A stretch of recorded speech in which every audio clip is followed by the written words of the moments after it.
Welcome to the Healing Lifestyle Podcast, a sacred space for living, healing, and ascension. I'm your host, Shonda Domingo, ancestral medium, movement healer, and founder of Domingo Training. Here we explore mind, body, and spirit practices for wholeness and ascension through meditations, rituals, ancestral connection, and holistic living. Take a breath, take a moment. Let's begin. Hey, everybody, and welcome to the Healing Lifestyle Podcast. I'm your host, ancestral medium and movement healer, Shonda, and I am excited because I got my girl, the OG, triple OG, Vanessa Vaz on today as our guest.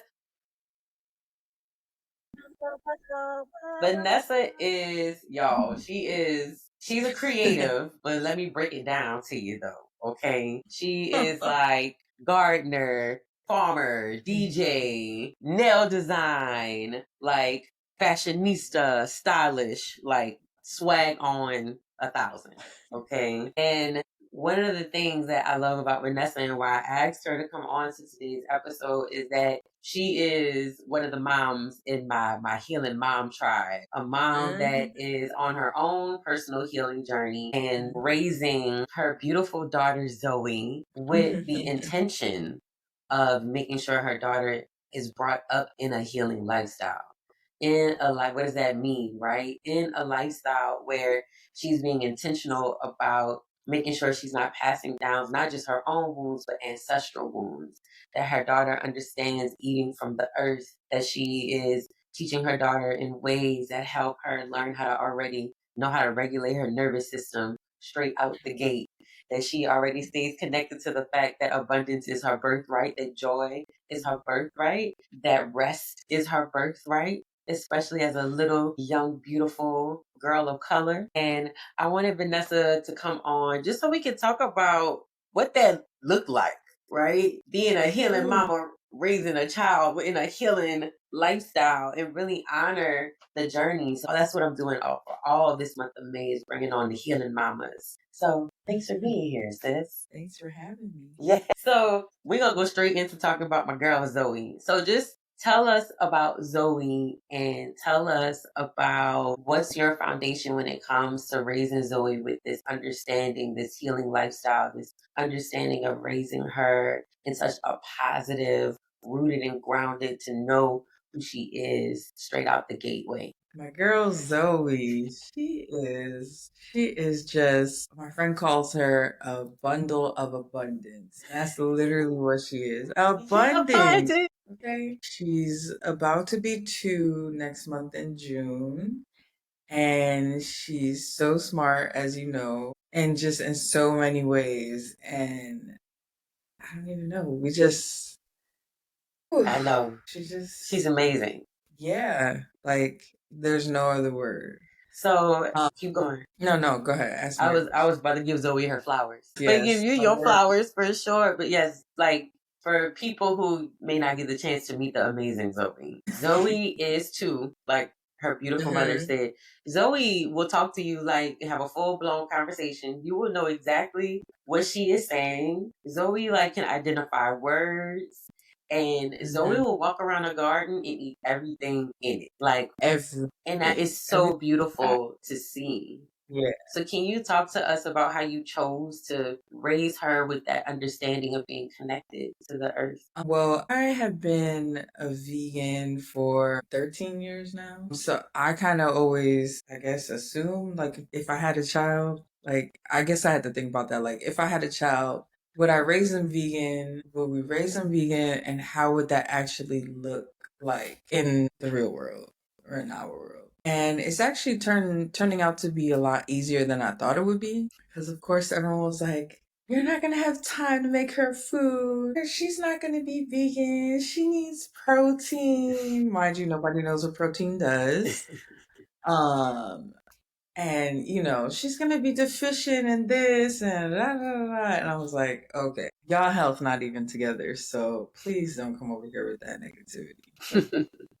We're not going to even do that. Yeah, we just feed her the way we feed ourselves. She doesn't consume anything that is like from animals. She doesn't eat a lot of sugar. Like you see, like she doesn't even really like too much of like the sweet snacks. Yeah. treats and stuff. And your girl just really likes her fruits and vegetables. Like she really does. She does have snack. Like right now, she's eating these. We're not getting no advertisements. So she's eating these like kettle corn. What do you call it? They're like almost like rice cakes, Mm-hmm. like kettle Mm-hmm. Mm-hmm. popcorn type The things. little small circular Um, ones. so it's not like a horrible treat, but she doesn't really. She don't miss what she ain't had. So Exactly. she's cool and she really does like her fruits and vegetables. She loves water. Like we've tried to give her juice. She'll drink it here and there, but she genuinely likes water. She actually likes tea a lot too, which I'm not surprised about. Yeah, we just treat her like a human. Well, I think one of the key things you said that I immediately took away from you was like, we just feed her the way we feed ourselves. So it's hmm that, for me as a mother, right, it's that reflection of how we take care of ourselves begins to, whether we want to admit it or not, it begins to directly reflect how we show up for our kids, Absolutely. right? So that's one of the things I always notice. You show up for Zoe in a way and how you show up for yourself when it comes to your health. Absolutely. Yeah. I feel like, in today's society where everything is chemically induced with this and GMO that or bioengineered this, it's Hmm. like, I just don't want her to have all that stuff. Like, I want her to be a regular size. I want her to be healthy. I want her to not have to worry about being 5 and having diabetes. Like, that's not normal. Not something that we should be even normalizing. But it happens to so many kids. Yeah. So, it's just really, I think not that I was not healthy before I got pregnant, but I think when I did get pregnant, I like kind of locked in a little bit more. And so I tried to continue eating the way I was eating when I was pregnant. Cause like, even though I'm plant-based or I'm vegan, whatever you want to call it, I'm trying not to like so much coffee, even though I really love coffee. And I'm not the greatest at not drinking coffee, but I'm drinking a lot less than Yeah. before. And like just eating more actual fruits and vegetables instead of just eating like, the vegan fillers. And like, Right. people, I guess in my experience, people equate vegan to healthy, Hmm. and that's not always the case. You could eat totally crappy Hmm. but it could be vegan. I can sit here and eat Oreos and, the Burger King and Impossible Whoppers. And I can Hmm. sit here and eat that stuff all day. That doesn't mean I'm healthy. It just means I'm not eating meat. Right. So, I just try really hard not to give her, just all that stuff. Like as much stuff from the earth as humanly possible. Hmm. And she loves it. So I'm hoping it just stays that way. I love it. So one thing Mhm. I noticed that I want you to share too. And wait, hold Mhm. on, let me backtrack. So I want to talk. I was really inspired. I just would love for you to share this for anyone who is maybe pregnant or thinking about having kids. One of the things that when we were eating lunch one time, and you were like, "Yeah, I knew when I was pregnant, like I had to lock in on what I was eating." I mean, my kids are 5, but I was still really inspired by how about how you were saying like you were just eating with like girl, I wasn't even in a healing lifestyle when I was pregnant. I mean, I was at the beginning. I was at the cusp. I Like I feel it. wasn't eating fast food and stuff, but I was also Mhm. like, I want sugar. I feel But it. can you talk a little bit more to how you really chose to be super intentional with your eating when you were pregnant and what you knew that was doing to the development of Zoe and to the development of yourself during that time? Ooh, so important. I think like one, I'm gonna shout out my midwife. Her name is Shay. And at the beginning of my pregnancy, I would have moments where I would slip up and I was eating Impossible Whoppers and I was eating like just stuff that was quick for me to make or like stuff that was more like meat or, whatever. But she actually made me write down all the things I was eating. And when I looked at that food journal and when she told me about myself, I was like, bitch, you playing. You good. Sorry. You good. I'm like, oh, you playing. Like, she's right. You're playing games. Stop doing that. So I was like, nah, tighten up. So I was like, if I don't buy this stuff in the house, then I'm way less inclined to eat it. So for my snacks, I would buy like tangerines or like the tangerines was like my go-to. And she'd be like, Vanessa, you're eating 8 tangerines in one sitting. And I'm like, okay, well, you want me to eat 10 tangerines or you want me to eat a whole cheesecake? Help me help us. You know? So I'd rather eat the tangerines, get my little vitamin C up, and I can just peel those and keep it moving. But that was a really good wake up call for me. Like, really good. Mm-hmm. It was like, hey, I'm eating vegan and I do eat, like, pre pregnancy, I was probably eating like 75% really good. And that other 25 was like, It's all right. it was like, all right, this is Listen, plant based, thank God. listen. But I get it. yeah, I just had to be intentional. And then I'm so happy I did because I didn't deal with a lot of the things that are normalized in like Black pregnancies now, like Yeah. preeclampsia and like Mm-hmm. chill out. Hey, Zoe. You can tell me. Mm-hmm. Where I can keep talking. Yeah, go for it.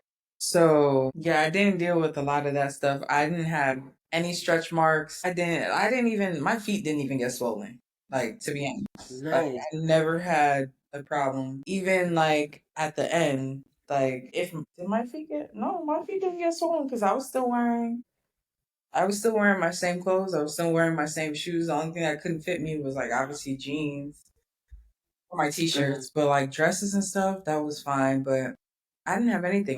Didn't have pre-diabetes or whatever, pregnancy diabetes or whatever they call it. Mm-hmm. I didn't have anything. They were like, Yeah, whatever you're doing, keep doing it because you're like, you're good. my levels are through the roof.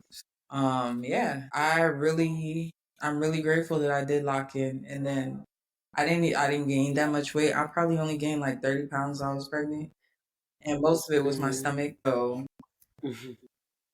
I stayed active. So when you was like you locked in, what did that look like for you as a mindset Mhm. and as like your choices? As a mindset, it was really like, okay, why am I eating? Because I am very analytical. So I have to be like, okay, why am I choosing to eat like this? Because I know it's going to benefit the kid. So that, after that, I didn't really have to think much about it. I just did it. And then what it actually looks like was like, all right, I'm gonna be drinking my teas. I was eating less sugar. I was making sure I was staying active. I was eating my 3 meals or 6 meals a day because I know that's always a hard thing for us to do, but it has to be done. What else? I was just very mindful of where I was shopping to. Like I wasn't, and I guess now it was a habit, so now I don't really do it anymore. But I know the prices of things are high, but you really have to just gotta lock in. So there was no like fruits and vegetables from Walmart. It wasn't like, hamburgers every day. I was trying to get as much like organic or from somebody's garden as I could. Mm-hmm. Yeah, that's what it And was. how did you feel once you like shifted to that lock in mode? What was the difference in your body from then Mm. to when you made that shift? Did you feel a difference? I felt the difference. I wasn't like sluggish. I wasn't tired. Like, yeah, I was tired because I was pregnant, but I wasn't like, OD tired. I was just like, I feel like it was a regular amount of tired. It wasn't like I can't go on. Oh my god. Like, I was still going to the gym, so like I still have my energy. I was Mm-hmm. trying to take naps, but I'm not. I guess that's why it's always like that because I'm not really a napper. But yeah, I did feel a lot more energetic. I was good. Mm-hmm. I felt really healthy. Good. You okay? Nice. All right, cool. And I know for a fact because I can see the effects of me locking in. This kid is smart. Mm-hmm. She can talk better than some 3-year-olds. Yes, she is so She's smart. really smart, and that's not by accident. That's by design. So Mm-hmm. Yeah, I'm really happy I locked in because I literally am living the effects of Wow. locked Yeah. in. Yeah. Cause she is smart. She's Hmm. articulate. She's very like she's tuned, and she like is very clear. Hmm. Like she's very clear on like what she want, what she don't Oh want. yeah, Like she definitely. don't teeter totter. No. Like she is Right. clear. I'd be like, "Do you want this?" And she's like, no." And she'll try it. She'll try Hmm. anything, but then she'll let you know where she lands. Hmm. So she's not, which I feel like also shows like she's not closed minded. No. Like she'll see super open, very warm and welcoming. Hmm. So moving past right to that healing lifestyle part is like how we eat, right? Hmm. When we're eating from the earth and we're eating intentionally. Then the other part is like our mindset. So how do you work with Zoe on her mindset? Or just like the way to look at things, or how do you reframe things for her? I don't really think about it. I guess I just like how we do with the food. I just Hmm. talk to her like one a person, and I try to engage with her the way I would want to be engaged. How Hey, like a little me would baby. want to be engaged. Hi, baby. Hey, what's up? Nothing. Okay. Yeah, I don't know. I just try to like we talk to her regular. We don't like baby her and letting her figure out stuff. Like it's Hmm. okay. I like the I really enjoy I'm sure you know what Montessori is. I Hmm. like Hmm. that mentality of like letting them Hmm. figure out things on their own. Letting her Hmm. touch something obviously not like super hot. Like I'll let her touch a hot French fry so she can differentiate like Hmm. this is hot, this is not. Now eat this Hmm. while it's hot because you're gonna bring him out. Hmm. So very we like hands-on learning. Hmm. And Hmm. it seems to work. And I think just like knowing her and knowing how she learns, like I know she really loves music. So it's easy for her to learn if something is in a song we're gonna listen to a Hmm. song with the ABCs or whatever the Hmm. case. If we got to turn something into a song, we're gonna turn it into a song. It's to be Yeah. working. So how do you, with your working on yourself, Mhm. how do you see the things you've been working on yourself pour over into how you're raising Zoe? I see it in a few ways, but mostly I would say like my level of patience Hmm. because no one tells you how much patience you have to have a kid. Hmm. And yeah, I feel like 25-year-old me would have done a great job, but 30 how old am I? 38-year-old me is like Hmm. in a way better headspace and like I feel like my brain is fully developed enough to like be able Hmm. to uh mother her. So I Hmm. guess I would see it a lot in in my behavior and her behavior because obviously whatever I'm pouring into her is gonna spill out. She's gonna pour out. So definitely in that high. I think that would be the best way. But yeah, the patience is really intense, and that's why there's a lot of people who Hmm. are losing their sugar honey iced tea when they have these Hmm. kids because you're not developed or you don't have enough patience. You don't have the tools that you might need to raise a kid. Hmm. 'Cause it takes a lot. Yes, it is not for the It's weak. not. I heard a speaker refer to it one time. He was like, "It is the hood of mother. Mm, Like it's a hood. It's a cape. It's like it's a hood that you chose so before you reincarnated. It is not. absolutely. It is. It is. Yeah." I was like, "Dang!" I felt that when he said. I was like, "It is a hood of You mother." know, it's cool though. Yeah, we're not mad at it. We just say it. It's like going into me. It's like going to the fair and like those House of Mirrors or like those scary houses where you're like like I Mm. want to go but I'm still kind of scared but I'm still going. That's a react. No, I was definitely I was afraid of like the ET ride Hmm. that was at like Universal when I was a kid. I will always get in line, or then I'll just be like, nah, I'm not gonna Mm-hmm. go. I didn't ride that ride until my junior year of high school. I was like, man, let me see this through. Right. You know what? I'm about to be grown. Let me get over it. So, you know how a lot of times I find that when we become mothers, we start realizing the gaps in which we weren't mothers. Mm. And then we try to like kind of fill as we're filling in for them full time, we're also now trying to fill in these gaps from where we realize we didn't get what we You're needed. okay. How are some of the ways that you are like mothering yourself as you mother Zoe? That's a good one. I would say that I'm a first generation American and my family is definitely I was raised in a very Caribbean household and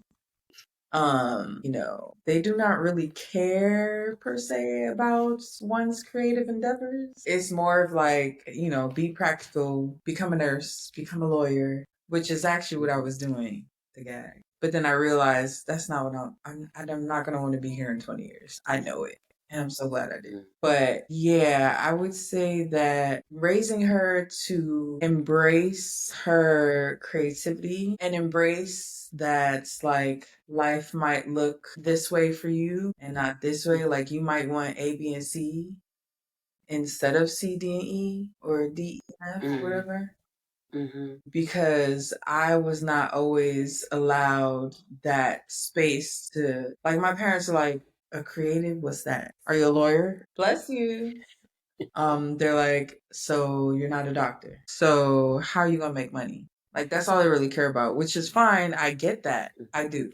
But it's not the only way. So I feel like mothering her to bless you to see different ways that you can live and thrive and see that there are many ways to make or earn a living and thrive. It's not linear. And it doesn't look the same for everybody. And even though it might not be hard or easy sometimes, you can still do what you gotta do. So just knowing the person that she most likely is, and knowing that she's gonna be creative and kind of figuring out how that looks for me so that I can lead by example. And then also, if she had any questions in the future, like, hey, this worked for me, you can try it, or this didn't work for me, you can still try it, but you got to figure out your own thing. Because I feel like sometimes even though I've done pretty well creatively, I'm like, I wonder what life would have been like if, say, I would have gone to the high school that I really wanted to go to. No. So it's like, if your creativity would have been honored. Yeah, like if the creativity would have been nurtured a little bit more, I would have been, like, where would I have been? Yeah, I could have been somewhere else. So, but I also know that everything happens for a reason. Here's my reason. So just learning to, I guess, um, teach her that all the ways are possible. Maybe she should be a creative, even though I was saying she might create a whole other way exactly that no one even knew was that part possible. in true jump back fashion. So yeah, just making sure that all the parts are nurtured because that's important. Yeah. Not just the practical ones or the creative ones, but all of them. Right. You want some more? Right. But yeah. Yeah. You know, we here for You it. know. But yeah. Okay, so I'm trying to make sure I got all my Zoe. That's my baby. So we all love Zoe. If anybody gets the privilege of meeting Zoe at least once, your life will forever be changed. It's so crazy. Like she's a little bundle of healing joy. She is. She takes up so much space, and I'm like, in a beautiful way, though. Yes. I just can't wait to see how that blossoms because I know it's going to be really cool. And how, so, our kids are direct reflections of us, right? And so, how do you feel like you've gotten to a space where you've allowed yourself to take up space to where she is now like come into the world already giving herself the permission to do that? Wait, I got you. How do you feel like you have allowed yourself to like step in, stand in your bigness? Because you know that like that's something that she does unapologetically, and that's a part of like who she is. How do you feel like on your own healing journey you tapped into that yourself, and now it's like spilled over into her? I feel like I feel like with that like a lot of people I struggled with kind of like a just body dysmorphia. Not really body like Mm-hmm. or not that. What's the syndrome that they call it? Like when you like I know I'm talented, I know I can take up space, but I almost like Self sabotage. yes, almost I like got I your back. dim my light a little bit to take up Yeah. space just so that other people can feel comfortable. I'm like, no, Mm-hmm. bitch, take up that space because I earned that. So And you deserve it. yeah, I just allow it myself to be like not always humbling myself. Mm-hmm. And yeah, I just if I walk into a room and I'm taking up space, I'm just taking up space. If it bothers Mm-hmm. you, I'm sorry, but that has nothing to do with me. So, and I Mm-hmm. want her to be like that, and she already is. But Unapologetic. I think is also give yourself that credit too, because they duplicate how they see us move, They really do. and yeah, So I have to be that because yeah, what I noticed, what I love about what I've seen when Zoe's in the space is that she honors that like her mommy is in there with her, even while she's taking up way. space, which makes me feel like that's how I know that's like you pouring into her. Mm-hmm. And she's like, I can take up space. Like, I'm here. What's up? Absolutely. But also, like, there go my mama over there. Don't go too far. You know, Okay. like, yeah, it's not like she walks into a space and she just like dismissive and she's not trying to be seen. No. She really is just being herself. And I think that's like that's a distinction Absolutely. between like a kid begging for Yeah. attention and a kid Sure. just being themselves in their light, Yeah. is filling a space. Mm-hmm. And she definitely is a light, which is a direct testament, Mm-hmm. right, to how you've been working on yourself Mm-hmm. from before you had her, but even through your pregnancy into now what you're pouring into her, Mm-hmm. like in real time. Yeah.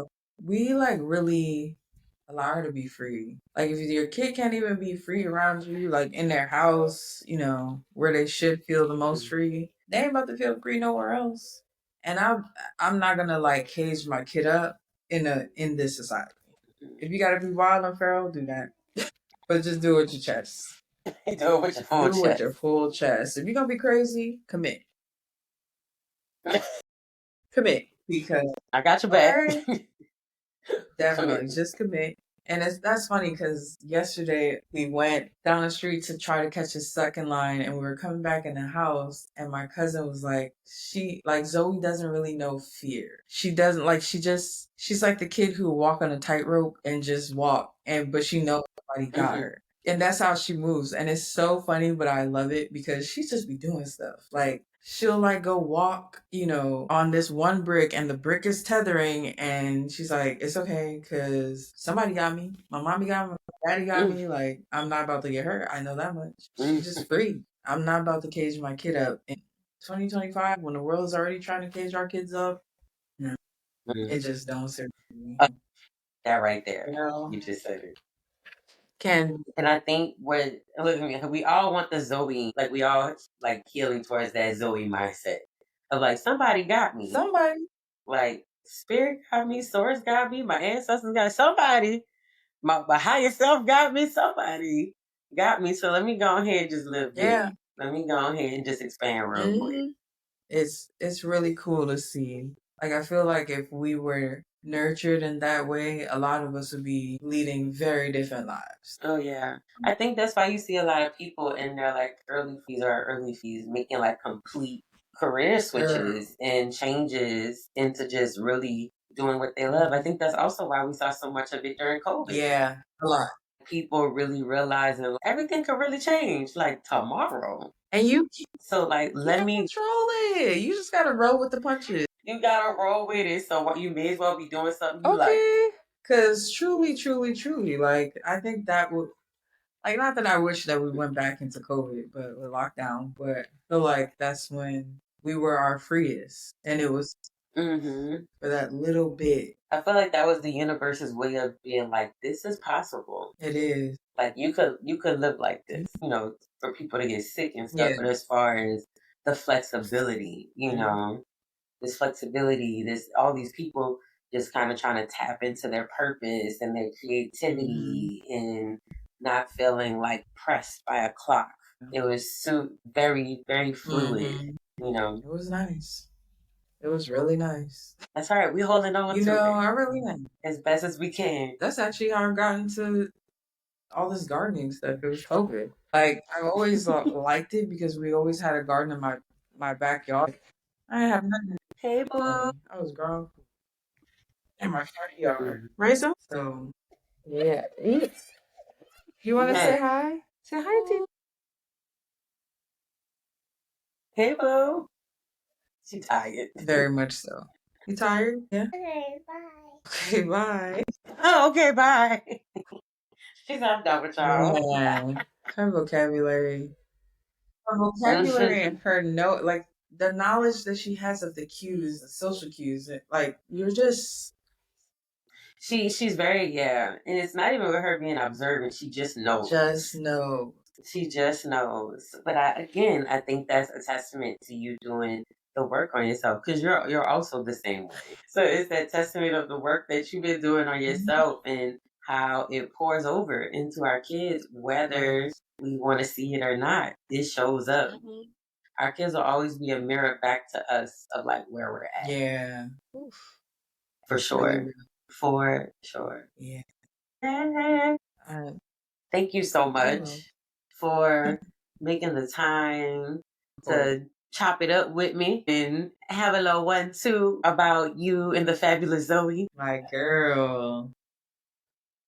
You're so funny. I think it's so important for, just other moms that are on this journey and who are like having their kids. We're unlearning and reprogramming while also having to pour into our little ones. And it's not an easy feat. We're not perfect. We have our We moments, have, you yes, know, but be we have our moments, mental. yes, but the intention is what always brings us back. And one of the key things I've learned too is like, one of the things I really appreciate you saying is the level of patience. And so, for anyone that's listening, if you really do that work on that heart chakra and that root chakra around patience, really, and that means having to be patient with yourself. It does. Patient with where you are in your life, where you are on your journey. You like I've learned that with the boys. Like I've seen like as I progress with my healing journey, the more patient I become with them. So things that I'd have been like, you just Right. you now I just kind of like I'm like, yeah, bro, Yeah, same. it's They're just fine, being okay. kids. I mean, they don't. Yeah, and I'm noticing the more I reprogram my mind and like unlearn expectations, the more I literally find myself being like, they fine. They're five. Like it's really Got okay. here. Yeah. Like It's we just really gotta have okay. patience. Like they're trying to Yeah. communicate with us when they don't even have all the words or all the all the tools. And we're handling them like they're supposed to know the words. Right. And I'm like, make it make sense because if they can't communicate to us, just the frustrations that we feel when we think, oh, they're not listening. It's not that they're not listening; they don't know. So if we get frustrated, imagine them. They can't even talk to us. Yeah. Yeah. So the boys are so good with that. Like they'll literally go, I'm like, oh baby, just you can do it like this. And they'll go, oh, I didn't know. And I always go like, it's okay. I'm telling you. So now you know, and I'm gonna have to tell you a couple times because you're still learning. So almost like get them in the mindset of like she about to tell me this like 1,000. Absolutely. And I'm like, I'm gonna keep telling you because you're still learning, and that's okay. But I also expect to see you progress and give it a try, like that kind of thing. Because mine are the kids. They some masters. They be knowing. They be like, well, if I tell her I don't know, she'll do it. So I have to always have that balance between like, no, bro, you still got to put in some effort though. You gotta put in some effort. That's parenting is a lot of effort too. Yeah. Think, oh, I could just have this baby and the baby will be cute and the school and that's it. Raise the baby. And, boo, this is It's your canvas. Like, they come here with their own divine assignment, you know, and it's up to you on if how you allow for them to create the most authentic expression of themselves, or if you make them decide they want to show up as another piece of art because they don't feel safe being something new and different. That part. You know, and they can't be feeling like that. yeah, we not about that life. Not over here. No. Yeah, for sure. So if people want to experience, because let me tell you something, Vanessa got this oil. We all of us been talking about it. Okay, this melanin chlorophyll. I used it this morning. Okay, to bless your crown. So if people want to partake in your oil, if they want to experience your art in any way, how can people stay connected to you? You can follow me on Instagram. My Instagram handle is The Stylish Rebel. THE Stylish Rebel. My TikTok is the same thing. My plant page, my plant store is called Melanin and Chlorophyll. That's really where I be at. So let's go. Yes, and I'm telling y'all, from the plants to her herbal products, you're welcome. Thank you. Go partake, y'all. I'm gonna tell y'all you're welcome in advance for being able to experience her. She's awesome. Thank you. I was trying to keep yes. That's it. I know. We out here. We got this. We got this. All right, y'all. I'll put all the links to stay connected with Vanessa in the show notes. Until then, keep going, keep growing, keep healing. And then we'll see y'all next time. Hey. Thank you for joining me on the Healing Lifestyle Podcast. May today's reflections support your healing, your ascension, and your wholeness. To deepen your journey, book an ancestral reading or explore my new ebook guide, Chakra Wellness. This gives you the foundation for healing with crystals, herbs, and movement. Visit DomingoTraining.com or connect with me on social media at Domingo Training. Until next time, keep going, keep growing, keep healing.